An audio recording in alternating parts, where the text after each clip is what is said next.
In the beginning, quilting was just a hobby for me. But I remember way back an old friend said to me, so it really is much, much more than that. And I think in time, I came to realize that it really was. And it was like a sense of community that came together, and particularly in times of grief.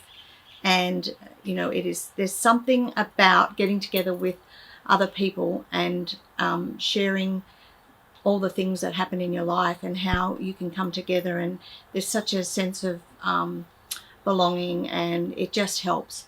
And so, as I said before, in the beginning it was just a hobby, but it quickly became a passion and a business. But really, for me, the friendships that I have made along the way is so much more than any of it.